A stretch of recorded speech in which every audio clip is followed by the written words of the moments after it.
Siap. Saya ikut bangga dengan Anda. Teruslah maju terus, pantang mundur ya.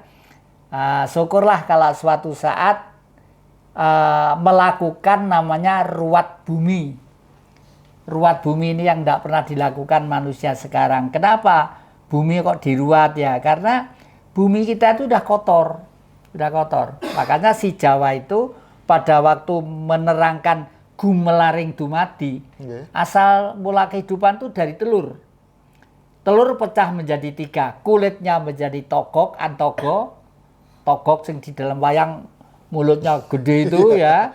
Yang satu putihnya menjadi semar atau ismoyo, isimoyo, manusia. Isimoyo itu cahaya. Jadi jelmaannya Wisnu ya, manusia-manusia ini. Lalu manik moyo, kuningnya telur, itu menjadi rajanya para malaikat di kayangan sana. Kalau di Jawa itu banyak nabi, termasuk di Solo itu ada seseorang yang namanya itu Raden Sunarto Mertowardoyo. Beliau itu menulis buku yang namanya Sasongko Jati. Ajarannya itu gampang. El Pramit itu singkatan eling percaya mituhu. Eling karo sing gawe urip, percaya karo ajarane, mituhu itu nglakoni. Nah, Islam ya percaya karo rasul, karo karo nabi, karo kitab suci nih. Sing penting nglakoni kuwi. Kelihatannya hoak itu lebih dominan dari yang real. Oh gitu. Padahal sampai kapanpun, modern apapun, manusia tetap manusia. Yang saya katakan tadi itu tetap ini. Ya. Dan, 4 unsur tadi ya? Ya. Dan selama ini yang salah buat kita itu apa? Jauh-jauh sudah terus diiming-imingi supaya kalau mati masuk ke surga. Di sana ada wanita cantik-cantik. Ya, laki-laki yang wanita. Dapat apa ya? Dapat apa? Itu tidak ada itu. Tidak ada. Surga itu di kitab suci semua mengatakan, di surga itu di bawahnya mengalir sungai yang bersih, jernih, dan gemericik. Dan di sana ada tanaman antara lain jahe dan merica. Di batu ya? Ya, di batu. Termasuk batu. Seperti itu ya? Jadi, iya. Lah, di surga kalau ada kata-kata jahe dan merica, berarti surga itu mana? Ya, waktu hidup ini. Jadi sebenarnya ya. Surga ya sekarang ini. Ya sekarang tempat ini. Kita tinggal ini. Iya. Berarti yang surga yang diiming-imingkan kepada kita semua itu berarti fiktif. Fiktif. Tidak ada itu iming-iming ribuan tahun yang lalu pada waktu belum ada sekolahan, belum ada ini gitu. Iya. Oke, karena tumbuhan di sana juga mirip di bumi. Ya, mirip di bumi. Dan manusia itu hidup ya hanya di kulit bumi terus-menerus. Malah mungkin Mas Indra dulu pernah ya saya pameri kitab suci saya tahun 3000 yang akan datang, yang 1 lembar. Jamus Kalimosodo, sentral titik aktivitas minus. Loh, saya itu dengan menguraikan itu, sekarang itu mendapat penghargaan internasional. Keren ya. Bukan katanya loh ya, saya ditelepon langsung oleh nama saya Mas Agung Kejawen itu dari PU Jakarta, penggaweane seneng tirakat. Cak, sama oleh penghargaan toko AI istilah itu ya. Jadi sama itu didireksi dunia. Sopo wong iki sopo, padahal dia itu hanya melihat wajah saya. Orang ini gitu. Ya, syukurlah. Aku tidak kerasa. Oke, yang kalau budaya dan tanah terus dilupakan, apa konsekuensinya spiritual bagi bangsa ini? Ya, konsekuensinya semakin capek nanti orang hidup. Oleh karena itu, Eyang dan kawan-kawan hari ini dalam perjalanan dari Gama ya Dr. Sriono dan Insinyur Edi dan Dr. Sofyan untuk hijauisasi bumi dengan menanam pohon nyamplungisasi. Nyamplung itu punya akar pancer, memperkuat tanah ya. Dan anehnya nyamplung itu ditanam di pinggir pantai juga tumbuh dengan baik, ditanam di daratan biasa juga dengan baik. Dan nyamplungnya itu, vibrasinya pohonnya itu bisa menyerap karbon. Dan nyamplungnya ini nanti ya, kalau misalnya sudah 5 tahun kira-kira tumbuhnya itu kira-kira sekitar 4 meter, 3 meter. Hasilnya per tahun nanti kita beli nyamplungnya. Untuk apa? Untuk diekspor ke Eropa, ke dunia lain.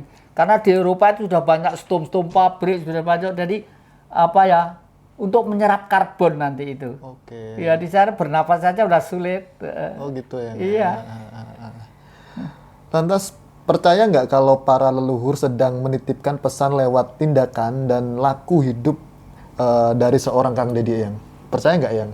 Ya percaya, yang tadi saya katakan tadi itu minimal itu 60% lah ya, minimal 60%. Karena kalau 100% itu pasti ada sesuatu action yang lebih dahsyat lagi gitu misalnya ya.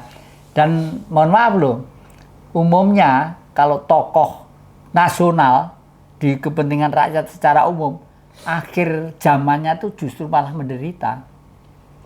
Bung Karno, Saddam Hussein ya. Kok bisa begitu ya? Nggak tahu, termasuk para nabi kan begitu umumnya. Sengsara semua masa hidupnya itu, akhir hidupnya itu. Ada faktor-faktor tertentu nggak yang kok bisa seperti itu? Itu semacam hukum konsekuensi logis dari seseorang, di mana seseorang itu pada waktu hidup jiwanya dicurahkan 90% kepada kepentingan alam dan umum, sehingga yang 10% itu adalah getaran-getaran fisik. Saddam Hussein waktu itu dimasukkan dalam lubang, ya toh. Pengikutnya itu kalau tiru-tiru zaman Nabi, Nabi pada waktu dikejar-kejar suku Quraisy sembunyi di Gua Hira. Kalau ngirim nunggu matahari terbenam dulu. Itulah asal mulanya bulan puasa ya toh. Itu. Nah, Saddam Hussein juga begitu. Waduh deh, aku dulu nangis nenggene juglangan pengikutnya kalau ngirim nasi ceblok nih ngono. Ceblok nih dan nuwun sewu tidur di situ, beol ya di situ, kencing ya di situ. Coba tokoh Irak, tokoh revolusi Irak.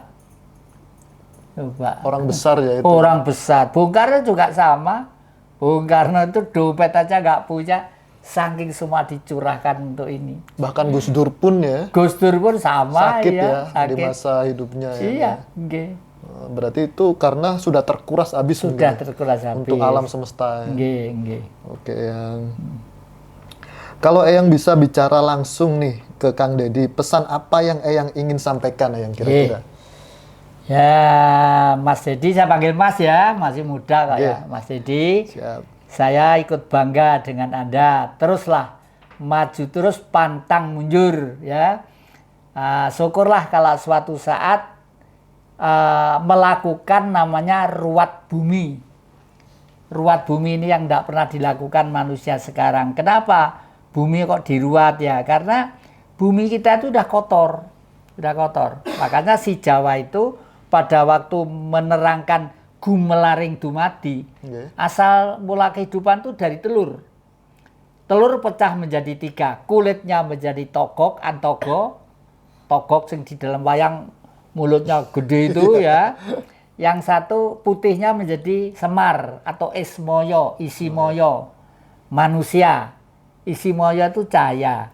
Jadi jelmaannya Wisnu ya, manusia-manusia ini. Lalu Manik Moyo, kuningnya telur, itu menjadi rajanya para malaikat di kayangan sana, di angkasa sana. Namanya Bathara Guru atau Manik Moyo. Nah, itu. Jadi makanya kenapa kok bumi itu perlu diruat? Pada waktu Togok itu berpihak kepada bumi, pengikutnya Togok itu siapa? Bala raksasa, lelembut-lelembut, begebluk-begebluk, tuyul-tuyul, gendruwo-gendruwo itu. Begenggek-begenggek. Termasuk koruptor-koruptor. Nah, iya itu materialistis kan itu. Iya, koruptor-koruptor itu. Bicara tentang koruptornya ya.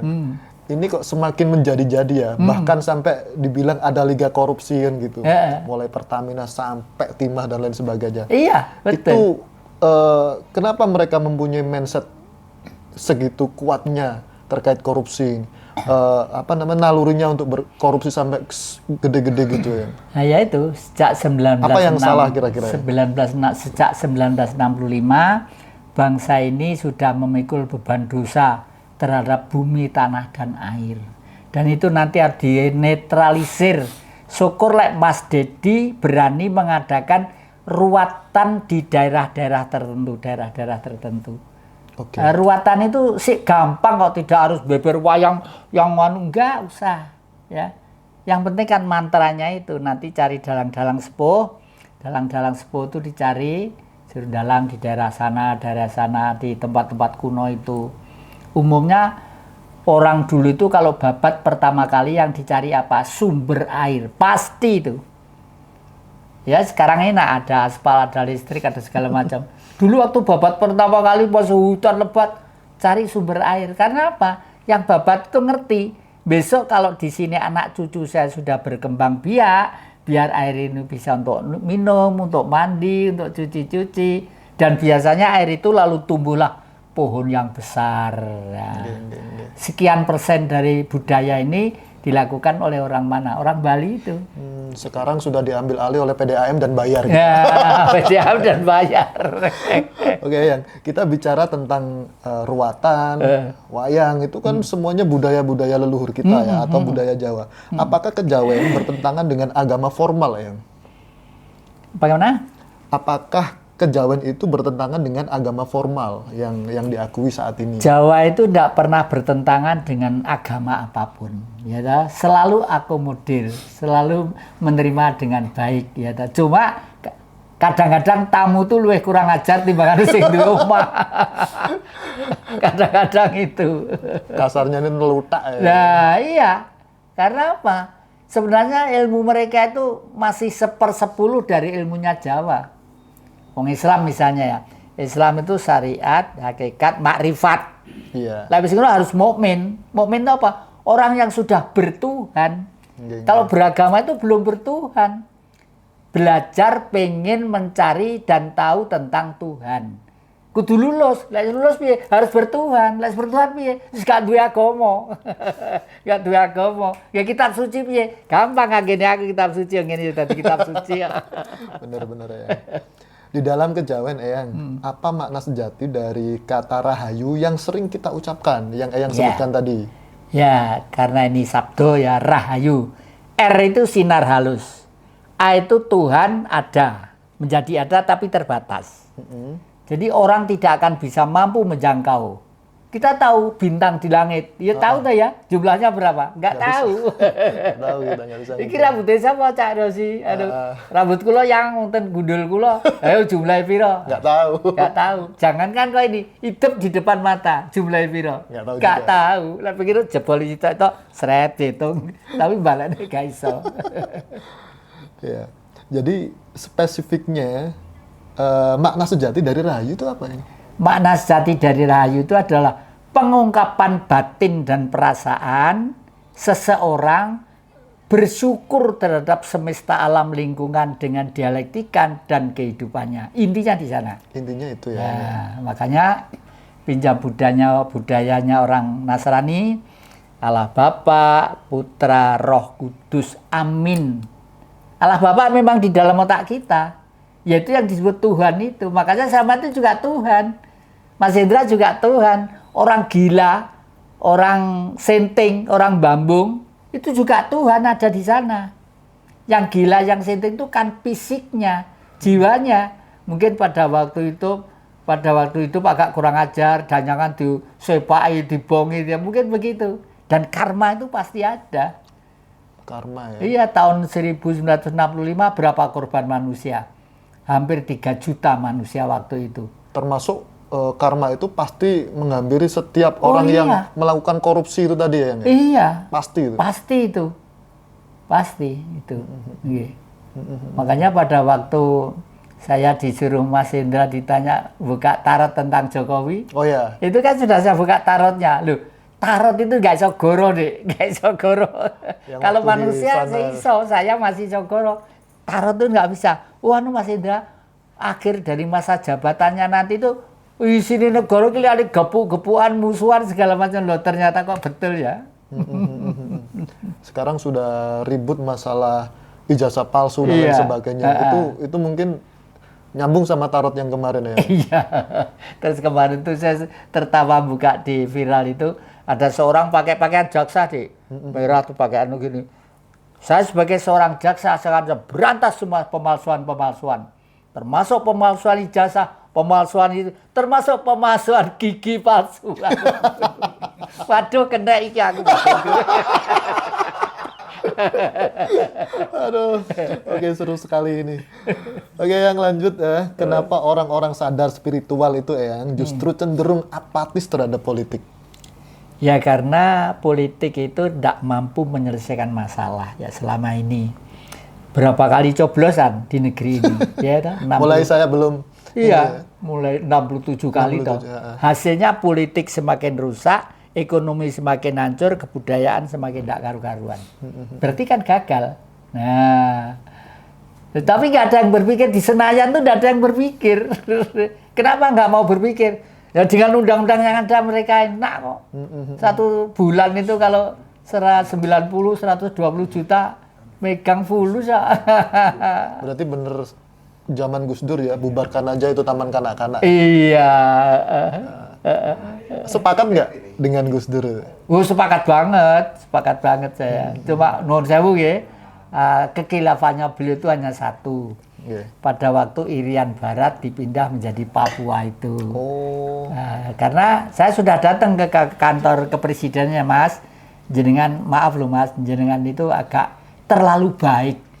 Mimpin negara itu terlalu baik, tidak bisa Mas. Kudu ono kerennya sidik lah. Dan rubah jadi Papua, nanti secara fisiologis Australia itu bisik-bisik terus sama Papua. Wong Papua, gak ada Papua Barat, gak ada Papua Timur, yang ada Papua. Gunungmu itu loh untuk menghidupi bangsa Indonesia 1 bulan itu nggih mangan iso. Kamu lepas dari Indonesia bisa. Lah sekarang begitu dipimpin Bapak Dul Gibran itu ya.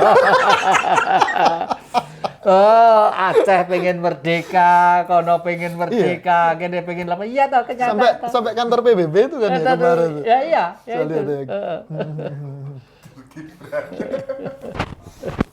Yang aku masih pengen ketawa ini. Apakah dunia ini bisa berubah tanpa menyentuh kekuasaan Eyang? Kira-kira menurut Eyang seperti apa ini? Bisa. Bisa ya? Bisa ya. Jadi di dalam cerita pewayangan itu ada yang lakon namanya itu Babatalas Wonomarto. Oke. Babatalas Wonomarto itu sebenarnya orang-orang Pendowo itu mau dimasukkan ke hutan, di mana di hutan itu banyak genderuwo, banyak raksasa, banyak harimau, banyak supaya mati. Tapi justru pada waktu masuk itulah lalu mendapat wahyu, ya, mendapat ini, mendapat bunga ini, mendapat kembang Dewondaru, mendapat ini, akhirnya menjadi jaya itu. Nah, itu sama saja, kita juga begitu. Di tengah-tengah hiruk pikuknya bangsa kita yang tidak jelas ini, pasti nanti ada seseorang yang mendapat wahyu, disinari oleh Sang Maha Kuasa. Mbuh sapa, mbuh Mas Dedi, mbuh sampean, mbuh sapa iso ae. Yang penting bukan Dul Gibran ya? Ayo. Yang penting itu. Karena itu saya dihitung pakai kalkulator sisa deh itu. Oke. Jadi seperti itu Eyang ya. Lantas bagaimana Eyang cara menjaga kesucian batin di tengah dunia yang penuh manipulasi kekuasaan? Nah, gini. Kalau di Jawa itu banyak nabi, Dik. Termasuk di Solo itu ada seseorang yang namanya itu Raden Sunarto Mertowardoyo. Oke. Beliau itu menulis buku yang namanya Sasongko Jati. Ajarannya itu gampang.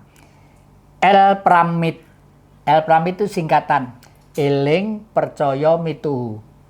Eling karo sing gawe urip, percaya karo ajarane, mituhu itu nglakoni. Nah, Islam ya percaya karo rasul, karo karo nabi, karo kitab sucine. Sing penting nglakoni kuwi. Tapi ini semua nggak cukup. Kudu dadi 5 laku yang dimilikinya. Ditambah 5 menjadi hastosila. Terus lambangnya dipakai 8 penjuru angin Mojopahit itu sebenarnya itu. Itu hastosila itu sabar, rela, nrimo, temen, jujur, pasti berbudi luhur.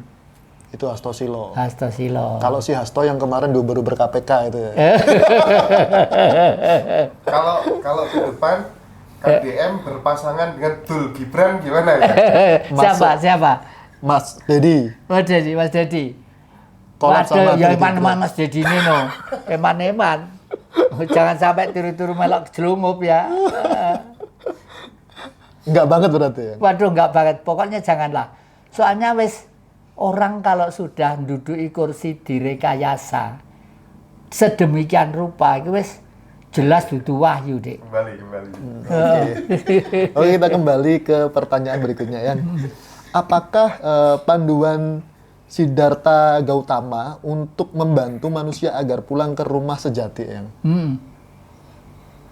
Apa, Dik? Panduan dari Panduan ya. Kembali ke rumah sejati. Panduannya itu hanya 5 ya. Dan Bung Karno fanatik banget dengan kebenaran 5 itu. Angen-angen bener, pikiran bener, tutur kata bener, pribadi bener, bergaul bener. Itu aja. Ya. Jadi misalnya begini, angen-angen bener. Setiap makhluk sing duwe weteng iku mesti duwe angen-angen. Apa hubungannya weteng karo angen? Lah wetenge luwe, angen-angene kan pengen mangan. Gitu, pengen makan kan? Pengen makan. Kan belum makan, belum bareng wong pengen makan kok ya. Iya. Oleh karena itu pergi ke dapur loh. Ibunya kok belum masak, mungkin masih arisan, mungkin masih ke pasar, mungkin masih kemana. Ke warung aja, nggak langsung ke warung, pakai pikiran dulu. Dompet dibuka. Dompet galak 2.000 mau pesen sate karo gulai. Bisa ninggal sandal. Ya toh. Ninggal sandal. Itu. Ya. Sebelum Mas Rozi nih ya, ada satu pertanyaan dari teman-teman yang diulang-ulang terus gitu ya. Kita tahu bahwa kapan hari yang namanya Cak Nun, MH Ainun Najib itu kan dihujat orang se-Indonesia gara-gara mengeluarkan pernyataan yang menyinggung Pak Jokowi. Tapi sekarang ini banyak yang bertanya, kenapa kok justru sekarang banyak orang yang mencaci maki dan menghujat Jokowi gitu? Ya itulah, setiap kehidupan itu kemanusiaan pasti ada subjek, ada pelengkap subjek, ada pelengkap penderita. Nah, pada waktu orang yang pertama kali ada di lingkungan ring 1, ring 2 itu adalah pelengkap penderita. Karena apa? Dia tidak paham bahwa subjek itu keliru, itu dia tidak paham. Ya diikuti aja, ya akhirnya ikut menderita. Akhirnya seperti itu. Karena tidak dikaji terlebih dahulu. Tidak dikaji lebih dulu. Paling tidak bertanyalah kepada guru sejati masing-masing. Guru sejati itu adalah cahaya yang berbentuk cahaya sing wong nyebut Tuhan itu sendiri. Ya di dalam tubuh kita. Iya, masuk kucing ya ana Tuhan iki. Masuk kebu, masuk celeng, masuk macan, masuk kiri. Ada Tuhan, tidak ada Tuhan, tidak ada di hidupnya, nggak ada hidup. Nah, Tuhan itu berbentuk cahaya, sak pucuk paku ya istilah dokter ya, antara otak kanan, otak kiri, otak belakang ada ruang ovum. Kata dokter itu pakim, enggak, yaitu cahaya, yaitu Tuhan. Nah, karena manusia diberikan kepada manusia yang paling istimewa. Karena otak itu diberi perangkat 11 miliar simpul saraf. Dan setiap simpul saraf melayani 25.000 saraf. Itu ya. Oleh karena itu, kalau kita itu bisa bisa mengetahui jati diri kita, nanti hidup kita sebagai siapa kita enak. Seperti saya tadi mengajak teman saya namanya Mas Ismail. Mas Ismail itu kan beliau itu dalam hatinya sebagai seorang pengacara ya pengen membantu orang-orang yang tidak mampu. Kalau boleh saya minta waktu setengah menit aja biar silakan. Jadi Mas Ismail Mas Ismail, sini selok, ayo, ayo, taruh dulu itu, taruh dulu. Kalau yang terkait dengan itu Vatikan ya? Ya? Vatikan. Oh iya. Yang terkait dengan Vatikan yang saya sampaikan tadi. Oh ya, ya. Dan nanti, nanti monggo. Nanti saya mohon bantuan Mas Indra. Nanti kalau apresiasi duit saya dari Vatikan itu keluar, kayalan saya Ngaji Roso itu menjadi juru penerang untuk pelaksanaan, dan program saya itu satu, Kerajaan Singosari miniatur akan saya bangun kembali. Kedua, Mojopahit Trowulan sebagai kota budaya kita tata yang bagus, termasuk pagar-pagarnya, termasuk rumah-rumah penduduk. Dulu sudah kita mulai. Termasuk Blitar itu adalah tempat bersejarah, karena di Blitar itu tempat penggemblengan nasionalisme, yaitu di Istana Gebang sana. Itu mau kita mulai lagi. Lalu tempat-tempat kuno-kuno inilah, termasuk ini saudara saya Mas Fauzi. Mas Advokat Fauzi. Advokat Fauzi. Profesinya sebagai apa, Mas? Advokat ya. Nah, Nun Sewu, selama jadi advokat yang unik bagi jenengan apa kira-kira? Kalau yang unik bagi saya ya, di dunia advokat itu apabila kita bertemu dengan orang yang tidak tahu diri, termasuk klien yang tidak tahu diri, semaunya sendiri, gitu. Jadi itu bagi saya ya susah ngaturnya. Seharusnya advokat itu tidak boleh diatur oleh seorang klien, begitu. Selagi advokat memproses suatu permasalahan itu dengan baik dan tidak menyimpang dari kode etik seorang advokat. Ya, Mas Fauzi, mohon maaf, ini sebagai advokat untuk swasta apa untuk negara atau untuk pemerintah? Kalau secara pribadi ya untuk swasta, tapi ya di naungan kita ya ada namanya Pos Bakum Madin, pos bantuan hukum secara gratis. Iya, itu digaji oleh negara. Oh, ya. Yang setiap 3 bulan sekali ada uang dari Kemenkumham. Ya. Kalau di Jawa Timur biasanya dikendalikan oleh Kanwil Kemenkumham Jawa Timur.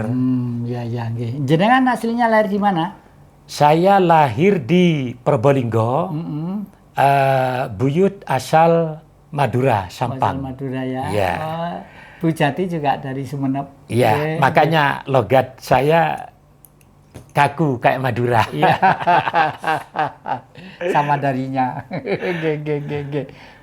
Ya, banyak terima kasih. Saya kemarin ngomong-ngomong sama-sama Profesor. Beberapa menit sama penjenengan itu saya tertarik.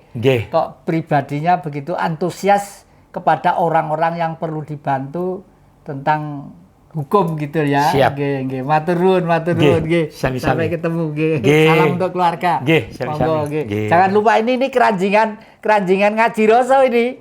Kak channel mulai dulu sampai sekarang. Matur nuwun. Monggo.